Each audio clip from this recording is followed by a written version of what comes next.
We'll call this meeting of Fairfield County Council Monday, July 24, 2017 to order.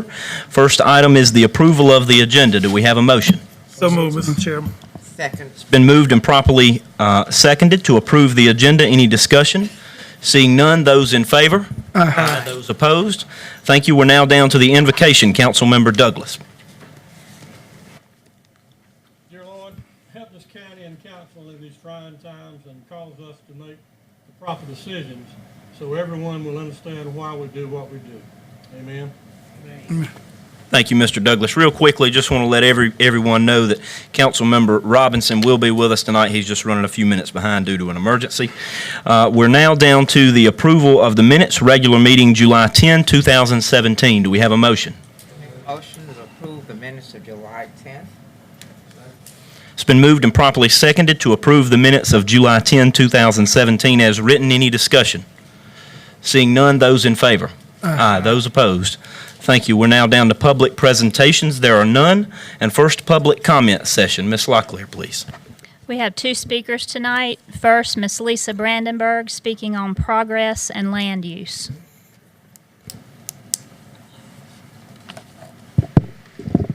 Lisa Brandenburg, District 7. It's new and exciting opportunities for Fairfield County and economic development. We have new paid fire protection. Jenkinsville and Feasterville's included. That's a good thing. What about the other remote areas? Are all areas being represented by council equally? Have you looked at the response time to all areas? Are volunteers in these other remote areas? Is it because zoning allows volunteers to afford to live in these areas? They risk their lives for their community that they love. Times have changed, faces have changed. How is council doing business? I'm hopeful for positive, but I'm watching the money, how it's being spent for these properties, evaluating the time that it'll take to get the industries to come, and demanding for all citizens accountability. Where will these new workers live? Times have changed. Time to look forward, move forward with equality for all. I'm looking forward to seeing the response times as it correlates to zoning. We would hate for zoning to become a close cousin of segregation, and that the county is spending tax dollars for a select few.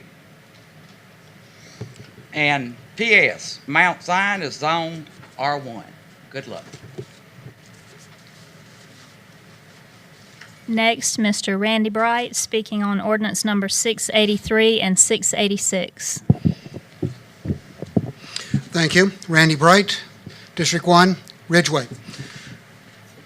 Couple of cautionary notes that I would have on ordinance 683, 508 acres of land property. The first one would be, we really need this right now? We have a lot of empty property. We have a lot of empty buildings. And I realize this is part of our long-term plans and part of FFC plans, but is it something we really need right now? Do we have more urgent needs? And we've got property in Fairfield, and we've got plenty of it, and it's not going to run out. So is this something we need right now? Then the next cautionary note I have, is this something that the infrastructure supports now? Or do we have plans for the infrastructure, sewer, water, rail, roads, etc., to support it later? And how close do these plans match each other from the purchase date of the land to the installation of the infrastructure? I don't know. Maybe you can inform us if this property does need infrastructure, sewer, water, rail, roads, etc. You can inform us if it needs grading or whatever.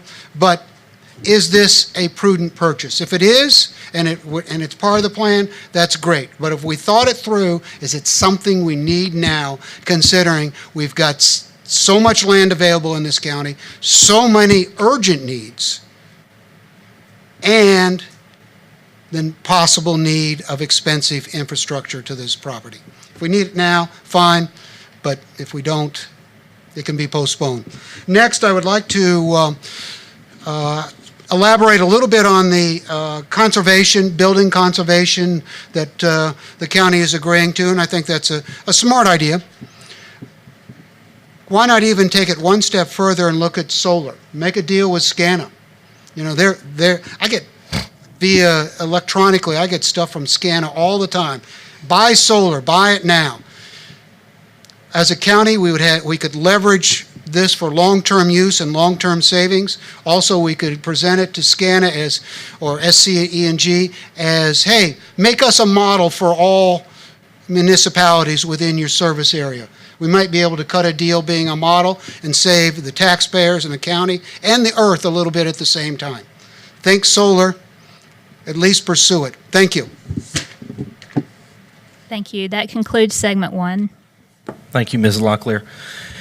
We're now down to public hearings. There are none. Ordinances, resolutions, and orders. We have 4 for tonight. Item A is first reading by title only of ordinance number 683. Ms. Locklear, if you'd please read that for us. An ordinance authorizing Fairfield County to purchase and develop approximately 508 acres of real property, tax map number 05700000003, part, tax map number 05800000017, tax map number 04100000024, tax map number 04100000023, to be used for economic development projects and other related matters. Thank you, Ms. Locklear. Do we have a motion? It's been moved and properly seconded to approve ordinance number 683 by first reading in title only. Any discussion? Seeing none, those in favor? Aye. Those opposed? Aye. Thank you. We're now down to item B, first reading by title only, ordinance number 684. Ms. Locklear. An ordinance adopting the 2015 edition of the International Building, Residential, Plumbing, Mechanical, Fuel, Gas, and Fire Codes as the mandatory building codes for Fairfield County, South Carolina. Thank you, Ms. Locklear. Do we have a motion? It's been moved and properly seconded to approve ordinance number 684, first reading by title only. Any discussion? Seeing none, those in favor? Aye. Those opposed? Thank you. We're now down to item C, first reading by title only, ordinance number 685. Ms. Locklear. An ordinance adopting the 2014 edition of the National Electric Code, NEC, as the mandatory electrical code for Fairfield County, South Carolina. So moved. It's been moved and properly seconded to approve ordinance number 685, first reading by title only. Any discussion? Seeing none, those in favor? Aye. Those opposed? Thank you. We're now down to item D, first reading by title only, ordinance number 686. Ms. Locklear. An ordinance adopting the 2009 edition of the South Carolina Energy Conservation Code, regulating and governing energy-efficient building envelopes and installation of energy-efficient mechanical lighting and power systems in Fairfield County, South Carolina, providing for the issuance of permits and collection of fees therefor. Do we have a motion? It's been moved and properly seconded to approve ordinance number 686, first reading by title only. Any discussion? Seeing none, those in favor? Aye. Those opposed? Thank you. We're now down to board and commission minutes. For tonight, we have behavioral health services minutes. Do we have a motion? So moved, Mr. Chairman. Second. It's been moved and properly seconded to approve the behavioral health services board minutes as presented. Any discussion? Seeing none, those in favor? Aye. Those opposed? Thank you. We're now down to boards and commission appointments. There are none. Old business, there is none. And now new business. We have 2 items tonight. A is agreement between the town of Ridgeway and Fairfield County for the county to provide the code enforcement for the town of Ridgeway. The Public Services and Development Committee has met on this and recommends approval. Do we have a motion? It's been moved and properly seconded to approve the request as stated. Any discussion? All right, Mr. Taylor, I'd just like to ask, my understanding on this is we don't really expect this to have any real financial burden upon the county. I just want to ask that really for the benefit of the citizens. We've already discussed it, but if you could just speak to that, please. Yes, Mr. Tim Roseborough, our code enforcement, our planning director and who's responsible for code enforcement also, we met with the mayor. We looked over the volume. It is going to be a very small volume, and so I don't expect it would hurt our hurt our ability to serve them or continue to serve the county. All right. Thank you very much. Any other discussion? Seeing none, those in favor? Aye. Those opposed? Thank you. We're now down to item B, an agreement between the town of Winnsboro and Fairfield County for Fairfield County to provide building inspection services for the town of Winnsboro. Public Services and Development Committee met on this and recommends approval. Do we have a motion? So moved. It's been moved and properly seconded to approve the request as stated. Any discussion? Mr. Taylor, just the same question, if you would, please. Yes, again, I don't think this will be a burden on us at all, and in this particular situation, we would have some revenue included because there are revenues associated with building inspections where there really are not revenues associated with code enforcement. And the town will also research and let us know whether or not the project should go forward on anybody who wants a permit. Right. The burden of zoning would be on the towns. They would do all of that still, and once they had approved it, we would simply be doing the building inspections once they had approved that the site's appropriate for whatever use is being suggested. Thank you. Any more discussion from council? Seeing none, those in favor? Aye. Those opposed? Thank you. We're now down to the county administrator's report. Mr. Taylor.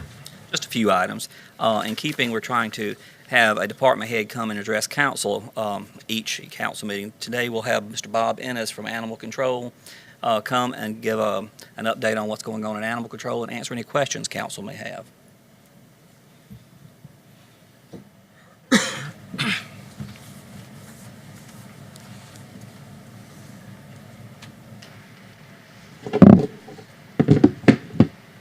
Good evening, everybody.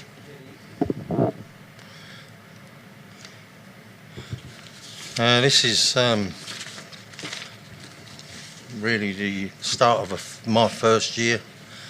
As you know, I came here halfway through the last financial year, so I thought I'd give you a rundown on what animal control has done in the past 12 months. First of all, I would like to just go through the staff of animal control, which is Doug Pauling, Sean Morgan and Leah McCullum. And then we have part-time staff, Kate Wells, CJ Truesdale, and we use 4 very good inmates from the jail that keep the place good and tidy.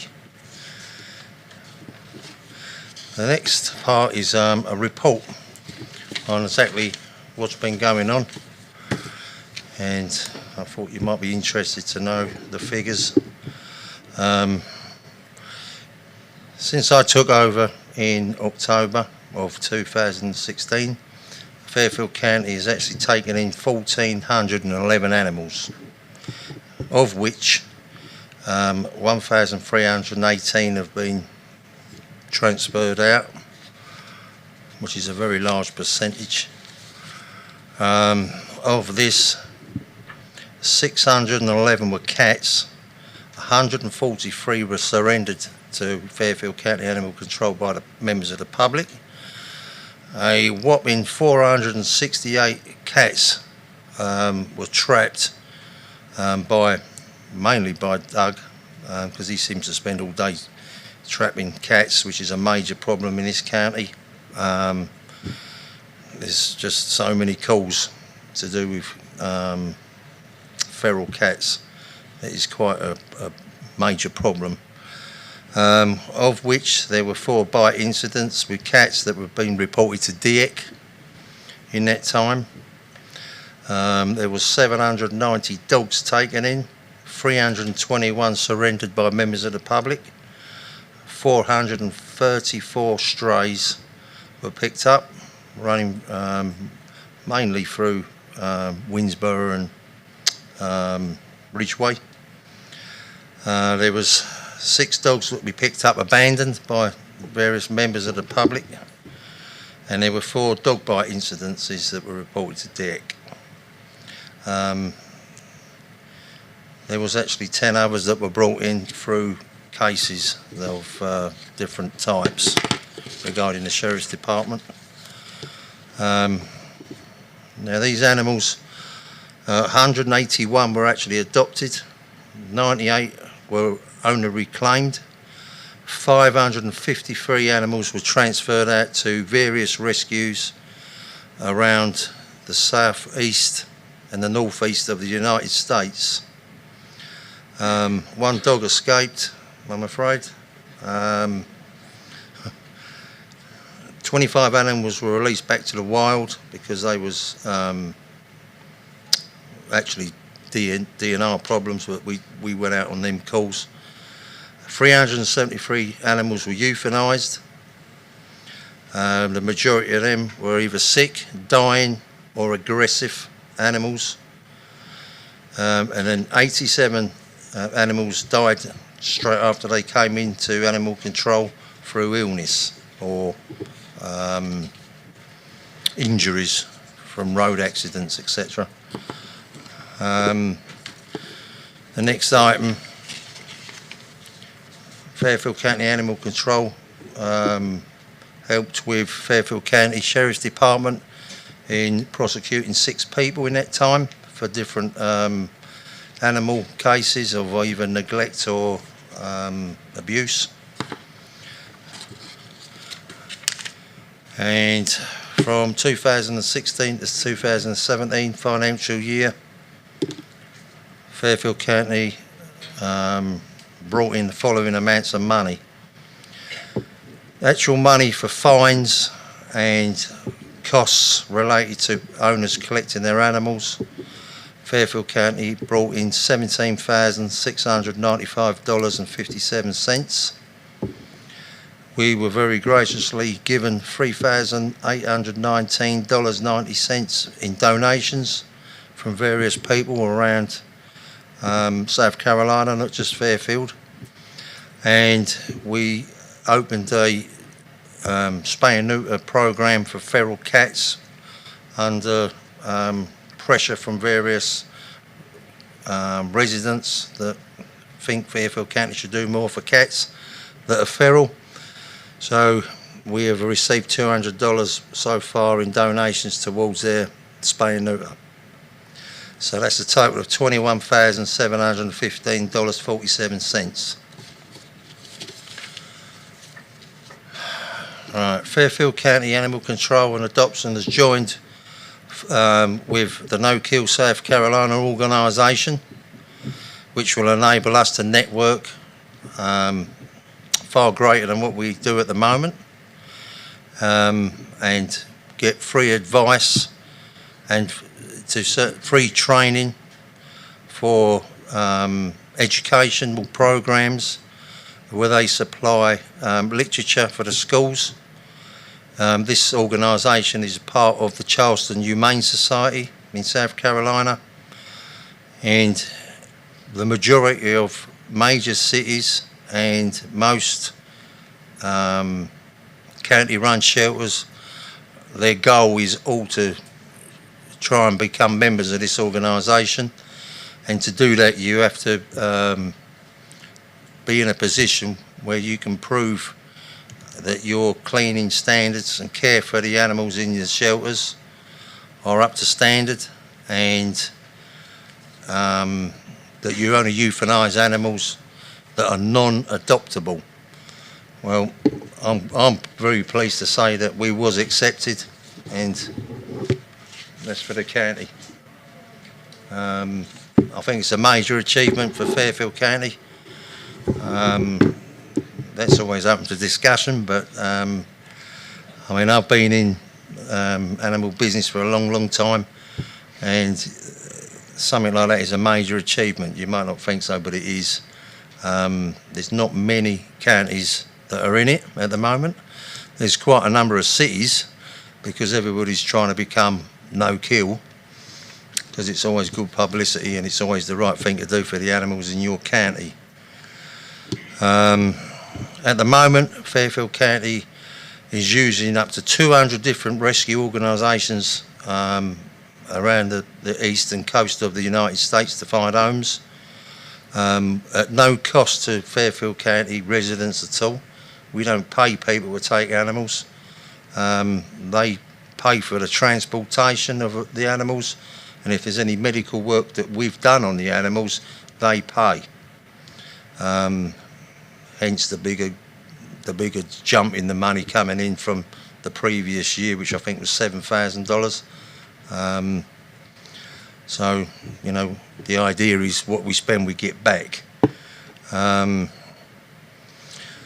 Now, I'd also like to say that Fairfield County has had a very close relationship with an organisation that's local, Hawthorne Poor Benevolent Society. They have been paying for, out of their own finances, 10 spay and neuters for Fairfield animals every month.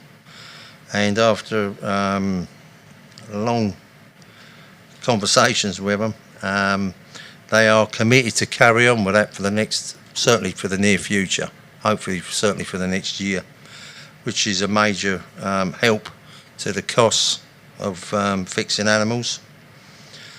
I mean, the long-term goal is, and I've spoken to many directors of animal control in South Carolina.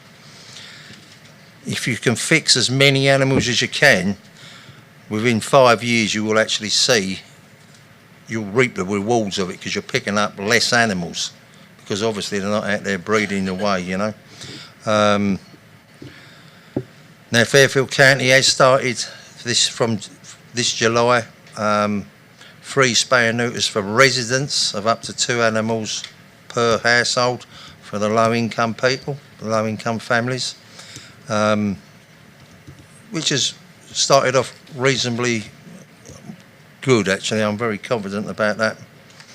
To get the overpopulation of animals running around down, and that will reap its rewards in 4 or 5 years, I'm sure. And Fairfield County is also going to be hosting 4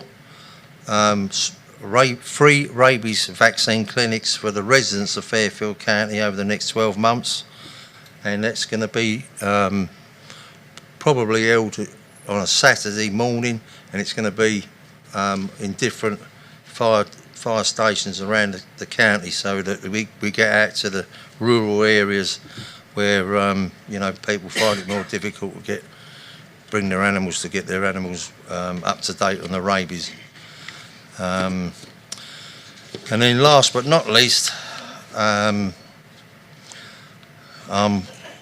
still hoping, and I'm sure we will, we're still working on updating the county's animal control ordinance, which I'm hoping it will be updated very soon. Thank you. Any questions? Do you have something, Mr. Drew? I'd just like to tell you thank you for the job you're doing. I just think you're doing an outstanding job with our animal control and what you've done. Be very commendable. Thank you, sir. Thank you very much, Mr. Ennis. Thank you. Next, we have Mr. Frank Gravely of the Salkehatchie Group. Mr. Gravely, if you would come up. At the last meeting, Councilman Robinson, I think, had recognized what wonderful work they do here in Fairfield County and Winnsboro, and wanted to see if we could have a representative come speak to us. Good morning. Gotcha. We're awake. Glad somebody is. My name is Frank Gravely. First, let me recognize my better half, Miss D, who works with me throughout the year to organize the Salkehatchie camp that happens here in Fairfield County. For those of you who don't know, Salkehatchie was started in around 1978 in the Low Country by a gentleman named Reverend John Culp. And over the years, the idea has grown, and now there are some 50 plus Salkehatchie camps throughout the state of South Carolina. The Fairfield camp was started in 1991 by a gentleman named Bill Brown and Hank Leake and a few other individuals of the community. And My wife and I started being volunteers for this organization in 1997. In 2011, I was asked by the person who started Fairfield to start running the camp. So I've been doing this since 2011. And I guess my biggest thing to come up here and say is thank you. This community is outstanding. The people we work with, people from the county, people from the city, people from the schools, and it's incredible. Especially, well, I guess I just picked up on this year actually. I call folks, I call individuals for this or that, meal planning or getting stuff set up for camp, the school and city permits and all this kind of thing. And I'm always nervous about asking for something, but overwhelming response I get is, "You're good. We was just waiting for you to call." So that's a pretty incredible feeling to have a community that supports you like that. And so I'm very grateful. Thank you for allowing us to come down and introduce ourselves. If you haven't met Salkehatchie before, we go through the community and we strive. We try to spread God's love first and foremost. But we have goals of warm, safe, and dry. So we try to help a family work on their home and warm, supply them with some insulation, dry, put a roof on their house, safe, make sure they can walk on their floors without falling through a hole. So those are some of the things we do, and I just wanted to thank you for inviting me, and I'd like to take this opportunity to say thanks for being such a great community. Thank you very much. Mr. Roof? Yeah, I'm familiar with the Salkehatchie, but would you, because I own a hardware store, and that's how I first found out about them. I came to buy some supplies. I know who you are. Some years ago. And I think it's just outstanding. But would you elaborate on a little bit about your workers, the young kids that actually pay, I think that's correct, Certainly. to come work? I seen speakers earlier have a clock running over here, so I didn't want to go too far. You're not on the clock. So the camps are administered by the South Carolina United Methodist Conference, and we have volunteers that range in age from 14. The oldest camper at Fairfield this year was 90. He just had his 90th birthday. So these campers pay $230 to come, and in this case, in Fairfield's case, we have pretty plush accommodations. We have gymnasium and auditorium and air conditioning for the most part, and hot water, and we sleep on the floor. And these kids give up a week of their summer to come and do that and sweat and sometimes bleed a little bit and maybe even shed a few tears, and they pay $230 to come and sacrifice their time and help people out. Of that $230, I think we get $200 per camper, so we get $200 per camper, and those monies go to buy materials like shingles and insulation and wood, lumber, that sort of thing. Anyone else? Mr. Pauley? Can you explain the process someone must go through to get help with the group?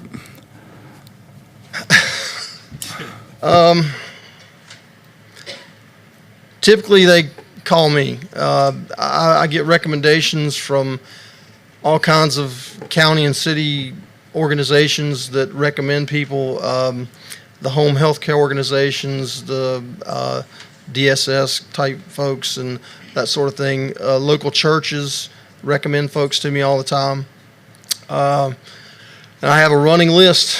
Right now, it's probably close to 100 homes. And starting in February or March, I'll start coming down on Saturdays and just meeting folks and seeing where God needs us to be for the following July. Thank you. So call me, basically. Thank you. Mr. Robbins. First and foremost, I want to apologize for my tardiness. I had a little family emergency I had to take care of. But secondly, Mr. Gravely, and you better have Miss D, is that right? Right. Thank you for coming. We greatly appreciate it. And your work is definitely outstanding. I've worked with the Sheriff's Department for a number of years, and I've seen the Salkehatchie. I said it right that time, right? I've seen the Salkehatchie work, but I never understood the process. So for you to come and explain it, it's definitely appreciated. My biggest thing was because it was told to me that money may be an issue at times because campers do pay $200 or $230, what the number was. I was just curious of maybe could the county help in a different way, because South Carolina, Fairfield County is a poverty area. So if there's anything that the county can do, maybe you can get with Mr. Taylor for next year, sit down and maybe figure something out, because it's definitely a great program, and I appreciate your work. Absolutely, I appreciate that. Mr. Roof. One more thing, I know, and I can't remember the builder's name in Blythewood, John Covert. He's come to me in the past in answering your question, Doug, to ask about needs in the Ridgeway area. And so you kind of, that's another way to put feelers out. They ask for help with that too, so from the local area. So, but it's just outstanding. Thank you. Well, we, if I may, we had, initially, we covered all of Fairfield County, so Ridgeway, all the way over to Jenkinsville. I did a home probably 15, 16 years ago. They said I was in North Carolina because it was all the way up next to Great Falls. And they had to ship me lunch every day because it was such a long ride.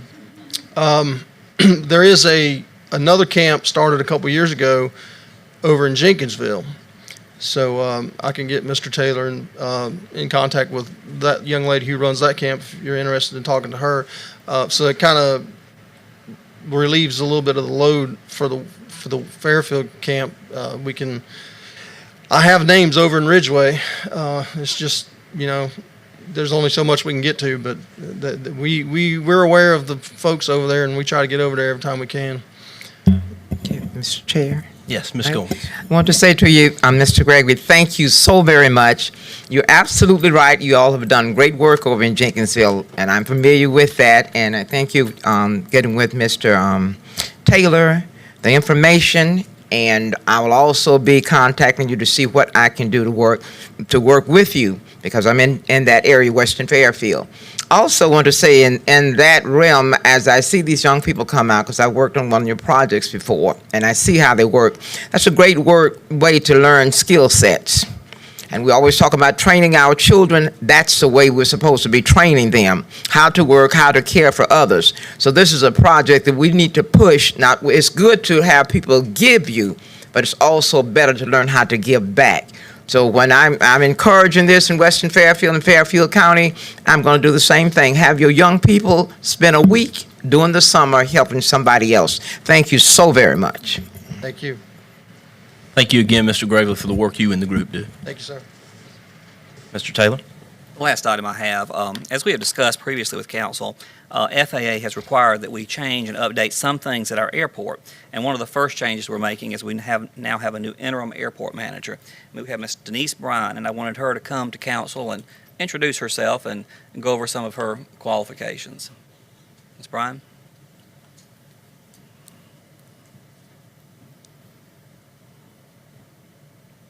I just have one quick correction on the paperwork. My last name is Bryan with no T. My background is I have 12 plus years in commercial aviation. I worked in airport ops for Columbia Metro Airport. I worked in Augusta Regional Airport, Birmingham International. Oh, sorry. Thank you. Birmingham International Airport as a supervisor in airport ops. So I've been on the commercial aviation side. I'm also a private pilot, so I've been on the GA side from experiencing the pilot environment. I'm very familiar with a lot of the people in the aviation community here in Columbia. I hate to say it, but we have a very small aviation community in Columbia. I hope to grow that. I'm very proud of your airport. I've actually worked for 2 years at your airport with the tenant that's currently at the airport now. So I'm very familiar with that environment. I have a 4-year bachelor's degree in aviation from Embry-Riddle Aeronautical University, which I have to say I think is the best university for aviation. My degree is in professional aeronautics and airport management. Some people may say that it sounds like I might be overqualified. What are you doing here in Fairfield? But I love the Fairfield County Airport. I fly in there a lot. And I think that we can put a professional face on your little community airport and make it very popular for the flying community. We have a lot to work with here in Fairfield. So, does anybody have any questions? Glad you could fly in to see us. What type of aircraft do you have to give lessons? I have, I don't give lessons, but I have a 1960 210 Centurion. She's a good old girl. Yep. I want to say again, thank you. It was a pleasure meeting you when I was on tour the other day. birthday, And yeah. welcome to the team, and welcome to Fairfield County. Thank you so much. Thank you. I'm glad to have you, Miss Bryan. Thank you very much. That's all I have, Mr. Chair. All right, we're now down to the clerk to council's report. There is none. And then second public comment session. Mrs. Locklear. We have 3 speakers for segment 2. First, Ms. Shirley Green on communication clarification.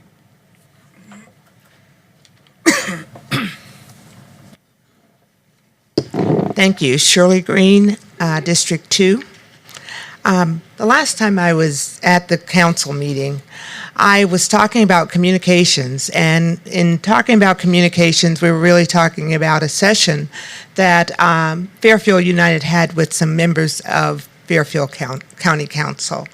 In that session, a number of people had indicated the fact that they simply didn't know a lot about some of the decisions and how decisions were made with council, some of the things that were going on in the county. And in that, I mentioned that we didn't have a Fairfield County newspaper. So I'm here to really clarify the fact that The Voice is the Fairfield County newspaper. So, I'm sorry that I stated that we didn't have one, and I'm happy that it was brought to my attention that I had mentioned that. So just a clarification that The Voice is the Fairfield County newspaper. Thank you.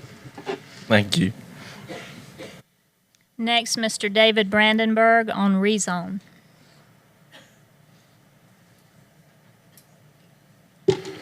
Good evening, David Brandenburg, District 7. I've been associated with Fairfield County for 33 years. Been living here for 30 years this summer.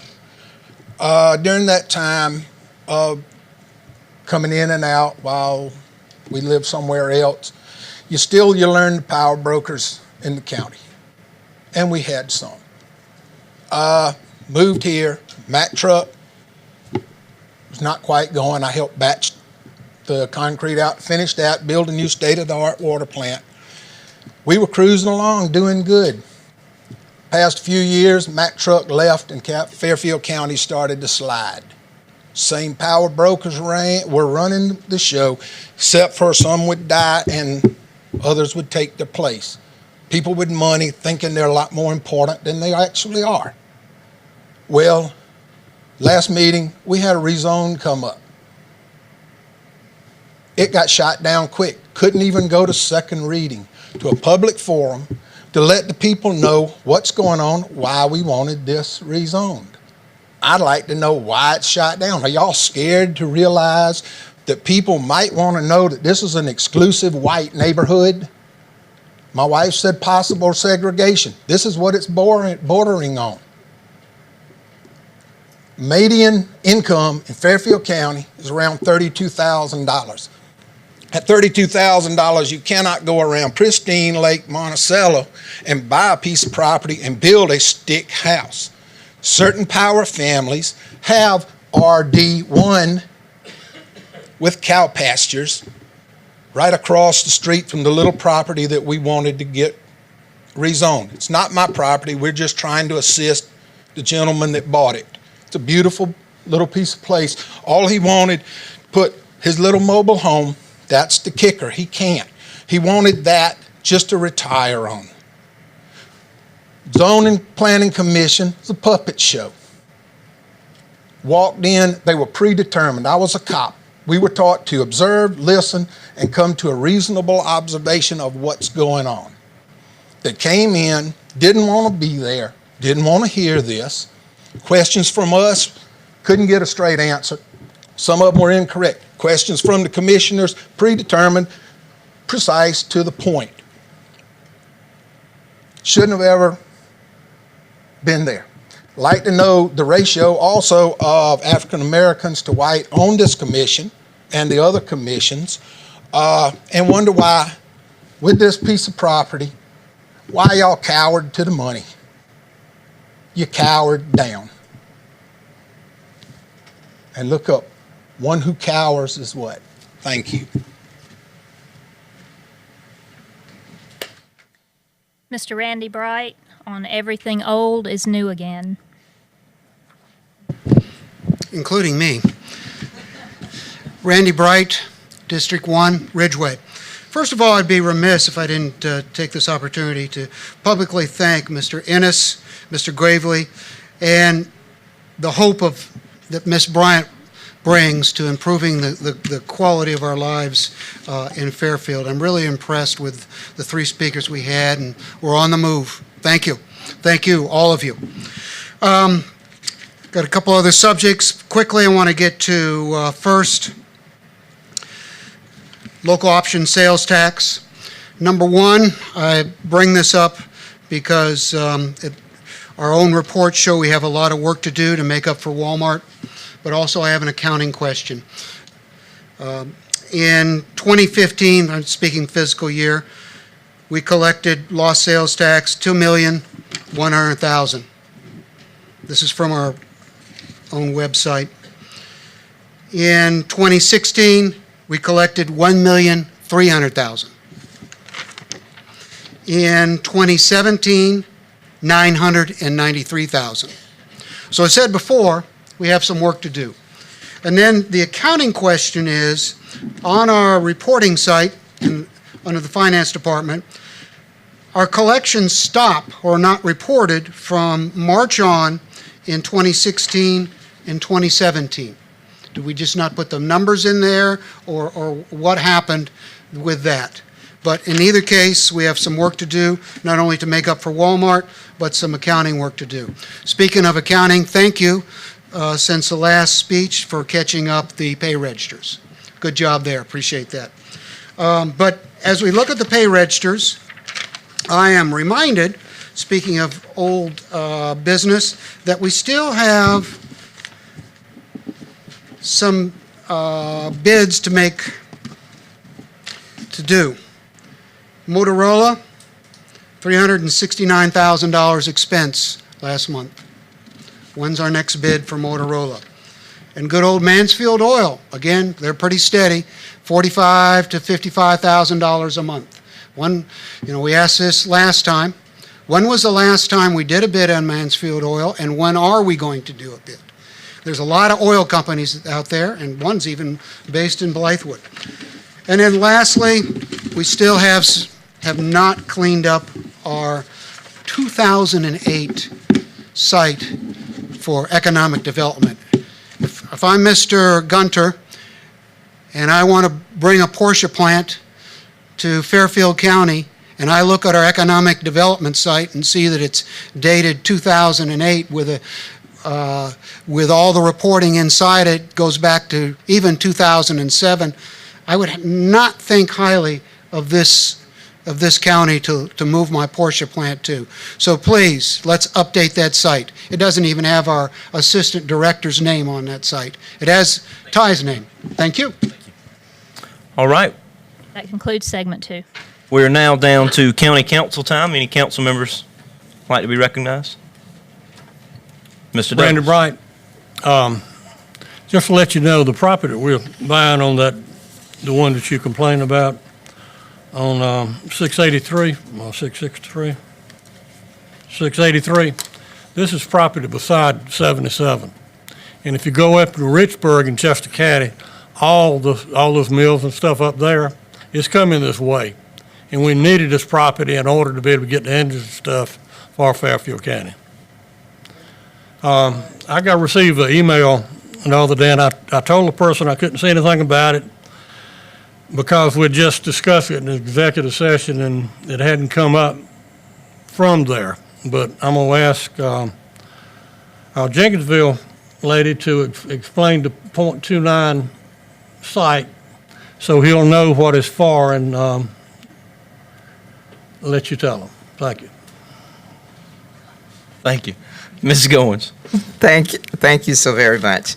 All right. I have a few things also that I want to touch bases on, in addition to what Council Douglas has said. The 683 ordinance, that is when I went on tour. First, let me back up a little bit. I went on tour, I think it was last Tuesday, with Deputy Anderson. I believe it was last Tuesday. And he took me on an extensive tour, which is just a small portion of Fairfield County. But I did go up into that area where BOMAC and the Commerce Center and all of that's up there. And I know sometimes it's hard for people to understand when you're doing something and you're spending big bucks, why do you need to do this? But I see the future there. And as he said, Councilman Jimmy said, everything is moving toward Fairfield County. We're in the center of everything. Some choices have to be made now for the future. The door for opportunity doesn't stay open always. So when it does open, sometimes you have to take advantage of that. In saying that, there are no guarantees in life. No matter what decisions we make, how we make them, how we pray, what we do, there are no guarantees. But we try to do, make a decision for the good of all, for the well-being, and for the future. So that's why that particular parcel is connected, and it is just awesome. I wish everybody would just take a ride up and just see the possibility there, the industry that come in that's going to impact Fairfield County. It won't happen today. It won't happen this year, but it will happen and be such a great impact for Fairfield County. Second thing I want to say on the items for number 12 for Ridgeway and for the town, I'm grateful for that because it shows that we're beginning to work together as we should and helping each other out, and that's what we should be doing. And I'm just always elated about our team, and that's the work that they should be doing. Okay, and the site in Jenkinsville that came up, I won't exactly say where it is, but this particular site, when it was mentioned to me, I always see possibilities. And I don't see just Jenkinsville, because when I saw that, I saw priming the pump. That's only the beginning. Some years back, we had an opportunity for that area to really grow, to really blossom, to really boom. But the companies that came in were denied water. We have another opportunity now that's going to be coming up with our water and sewer development. And again, that door is going to be open. But that particular parcel, as I convened with some others, has an opportunity in the right spot for a law enforcement substation, which is something that was needed on that side. And you may say, well, crime is not that bad now. It really is. Sometimes we turn our heads and we ignore it, and it will get worse when the town is not growing. Also, communication. As I thought on it, to put a billboard in that particular area, and some kind of gave input on it, to put what we have over in Winnsboro, what we have in the county, businesses, to advertise that. Annual events that we have, advertise it, let people know what's going on. Job openings from companies, advertise it. We have to sell ourselves. We get other people to do it, but we have to really sell ourselves. And in that particular parcel, also a memorial for that area. Jenkinsville, especially in this particular part, was like the hub of the west side, almost a hub of Fairfield County, but it was the hub of the west side. So put some kind of memorial there, given the history of that area. as well as there's a monument that wanted to be moved from the school over there. All of this can go into that little parcel, but be fixed up, cleaned up, because I see in the future, it may not, I keep telling them, I might not be here to see it, but from where this is on down, it's gonna grow. It's gonna, life doesn't stop because we don't like it, because we don't, accept it. It goes on. Change is inevitable. It has to happen. It's consistent. It does happen. So just this little piece, and sometimes you can't see what everybody else sees, but in this little piece, I see that we're beginning to prime the pump on that side, and I want the water to flow from the west side all the way to the east side. While they're building I-77 and bringing it, we need to bring it from there. Another statement was made about Scanner, and they said that Scanner, on that side is all the money. It's not necessarily so. Scanner has been gracious to Fairfield County, more than gracious to Fairfield County. But I also noticed that Western Fairfield has something that some other areas don't. A great lake, a great recreational facility that I don't hear people boasting about. They say we don't have this, we don't have that, but an opportunity to go out. We've had so many events there and so many things happening. And I don't hear a lot about the good that we have, is what we don't have. So I want to encourage you, let's start talking about the good that we have, what we can do with it, how we can build on it, and some of that other stuff that we can't and don't want to do, let it pass. So I encourage you, citizens and the team, one thing, don't be afraid of fail, because sometimes we will fail. Everything doesn't always work out. But don't ever be afraid to live to the highest advantage that we are allowed. Thank you. Mr. Douglas. I've been looking around the room trying to find somebody 65 years and older, but looks like I'm the only one here that's 65 and older. But anyway, anybody here that's 65 years or older, any of your friends that's 65 years and older and own property in Fairfield County, tell them to apply for homestead exemption so their taxes won't be so high. Thank you. Mr. Trapp. Chairman, two things. On reading ordinance 683, I oppose it, and I will oppose it throughout the other two readings. I feel that we don't need to spend this amount of money on this park when we have two that we're still working on and don't have them up to par yet. So I will be opposing it throughout the readings. And to Mr. and Mrs. Brandenburg, I did have a chance to go out and look at the area that you were trying to get rezoned. I felt personally that the manufactured home would have blended in with the current property that's out there, and I did vote to try to get it to second reading. Other than that, everybody have a good evening. Thank you, Mr. Trapp. Mr. Chair. Ms. Matt. Goins, yes. Also, my reason for not doing that, I understand the situation, I'm sensitive to it, but I also understand that in the future, well, sometimes property changes hands. And the new owner, you can't tell them, don't put this, that, there. So sometimes that happens. And that was that was probably the only reason that I did oppose it, is because I know that property, when it's owned and generations move along, it changes. And that could very well have an impact on the community. But other than that, there was no other reason. Thank you. Thank you. Mr. Roof. Yeah, I got a couple things. One comment on what Ms. Goins said about trying, and you have to try to fail. There's an old guy that I used to work with when we were hauling hay and all this, and we'd doing something, and he'd say, "Nothing makes a fail but a try." A lot of truth to that. But anyway, Ms. Smith, I want to tell you now, because I might forget later, I'm going to be going to California September the 11th, so I'm going to miss that council meeting. All right. Now, Mr. Taylor, did you get a letter from council about town council about the sidewalk? Yeah, is that going to be? It'll be moved forward to the next council. Okay, all right, thank you. And to Mr. Brandenburg, I didn't cower down to anybody. Nobody contacted me about trying to convince me one way or another about this vote. And I'm sympathetic to people wanting to put whatever they want wherever at certain times. But I felt like our zoning Planning and Zoning Commission board members have moved forward a number of different items to us that have gone through. And I feel like until I see something wrong with that, I feel like I have to entrust their judgment. And I haven't, and so to me, that was the biggest thing. They have moved things forward, and this one they didn't. And so that was the main reason. And another thing, that my opinion will never be swayed by race in any form or fashion, and everybody that knows me black and white knows that's the fact. I'm equal with everybody, and that'll never be change my opinion one way or another.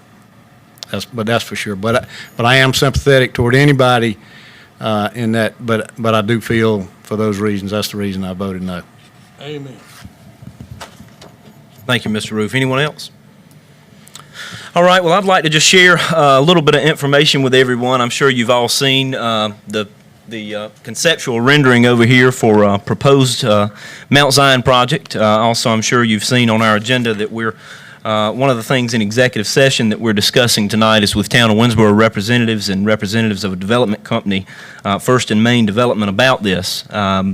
Just wanted to let everyone know kind of how this has come about. There's been a lot of talk about Mount Zion, as we all know, throughout the years. There's been talk about different projects and housing projects and recreation projects, and things have been shot down, and it looked like things were going forward, and then it didn't. And we finally got to the point, I think, where folks were really tired of bickering back and forth about it one way or another. So I really think this is kind of a last-ditch effort.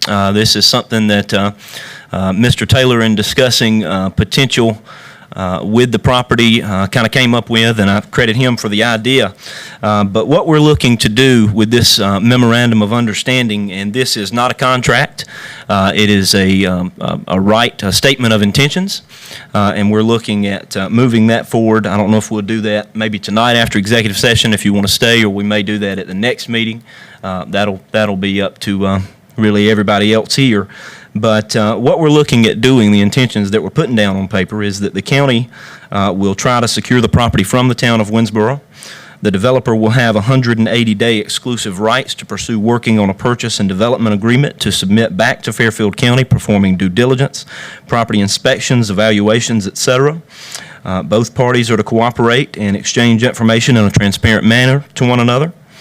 The county will make all attempts to get the money that the town of Winnsboro has in a fund under this Memorandum of Understanding that they received, I believe, from the Friends of Mount Zion Institute organization. The county will perform reasonable site maintenance and stabilization within the MOU period. And what we're looking to do is possibly put in a new county administration building. Folks who've spent any time in this building know what kind of shape it's in. Actually, it's relatively comfortable tonight, which is a surprise. Most of the time it takes quite a bit of time to get the heating and AC and boiler system to switch over and things, but I don't know if we credit the rain with some of that. There's probably a leak somewhere also that we can credit to some of that. I'm sure of it, but this is what we're looking at doing. I just wanted to put that before you. There's no reason to unnecessarily keep anything behind closed doors that doesn't need to be. There are some details about it that we do need to discuss in that way, and that's what we'll do, but just wanted to let you know what it is we're up to before we do that. Chairman, I have a comment Mr. Trapp. question. Have the Confederate monument off of that property been removed? I don't know anything about it personally. I think it's on the front property. I think it's on the front property that the town will retain. I don't think we will obtain that piece. I think it's split, if I'm not mistaken. I'll take a look, though, and check Okay. to make sure of that. Can we get that information before we vote on it? Certainly. I will, certainly.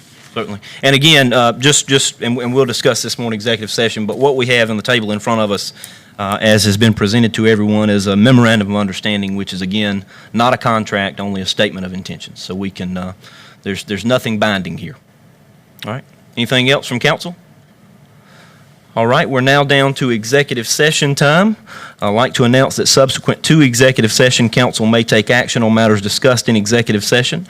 We have two matters to discuss tonight. One is a contractual matter regarding behavioral health services, and another is a contractual matter regarding the proposed Memorandum of Understanding with the Town of Winnsboro and First and Main Development, LLC. Do we have a motion? Mr. Chairman. It's been moved and properly seconded to go into executive session as stated. Those in favor? Aye, we're now in executive session. Thank you.